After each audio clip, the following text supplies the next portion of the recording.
মধ্যে আমরা জানি কি আর্টিকেলস কাকে বলে? এ এন আর দা, এই তিনটি শব্দকে আমরা কি বলি?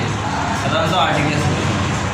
তাহলে আমার আর্টিকেলস কত প্রকার? ডিফিনিট আর্টিকেল আর ইনডিফিনিট আর্টিকেল। ডিফিনিট কোনটা? নির্দিষ্ট করে যদি বোঝালে। দা হচ্ছে আমার কি ডিফিনিট আর্টিকেল, আর ইনডিফিনিট হচ্ছে অনির্দিষ্টতা বোঝালে, এ আর এন। ঠিক আছে, তাহলে প্রথম যে এক্সাম্পলটা লেখছে এখানে কি লেখছে? English is dash international language, মানে কি ইংলিশ হচ্ছে আন্তর্জাতিক ভাষা। ওকে, তাহলে এখন ইন্টারন্যাশনাল আগে এ হবে না, এন হবে না, দা হবে না, মাঝে মধ্যে কিন্তু ক্রস হয়। তাহলে এখানে যেহেতু আমার আইতে কি আছে? আইটা হচ্ছে বাওয়েলস। আমরা জানি বাওয়েলস যুক্ত ওয়ার্ড কয়টা? টোটাল হচ্ছে 5টা।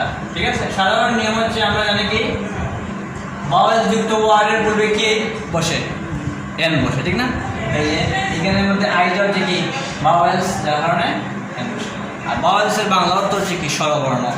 আমরা যেরকম বাংলাতে স্বরবর্ণ করি অ আর রস্বই, যেগুলো স্বরবর্ণ টোটাল বাংলাতে আছে 11টা, ইংরেজিদের মধ্যে ঠিক বাওয়েলস আছে টোটাল 5টা। আর ইংরেজিতে কনসোনেন্টের মানে হচ্ছে ব্যঞ্জন বর্ণ। ঠিক আছে, তো ইংরেজিতে টোটাল বর্ণ হচ্ছে 26টা, বাওয়েলস হচ্ছে 5টা, বাকি 21টা হচ্ছে কনসোনেন্ট বা ব্যঞ্জন বর্ণ। ওকে, আমার 1 নম্বর এক্সাম্পল শেষ। 2 নম্বর হচ্ছে Ratan is dash university student. তাহলে ইউটা কিন্তু এখানে আমাদের বাওয়েলস আছে। আমরা একটা নিয়ম জানি কি, ইউ যদি ইউ এর মতো উচ্চারিত হয়, যদিও বাওয়েলস কিন্তু ইউ এর মতো উচ্চারণ হওয়ার কারণে এন না বসে কি বসবো? ইউ এর মতো, যেহেতু ইউনিভার্সিটি উচ্চারণ করো ইউ ইউনিভার্সিটি। ঠিক আছে, যার কারণে এখানে ইউ এর মতো উচ্চারিত হওয়ার কারণে। ওকে, fine.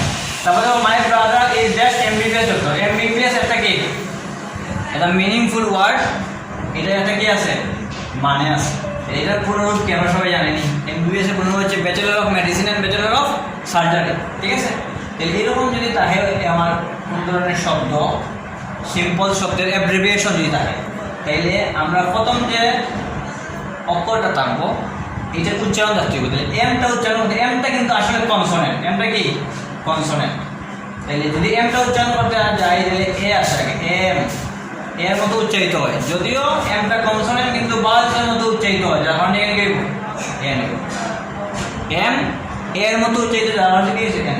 Okay, truthfulness is dash great virtue. Virtue মানে কি গুণ, মানে মহান গুণ। ট্রুথফুলনেস হচ্ছে কি সত্যবাদিতা। সত্যবাদিতা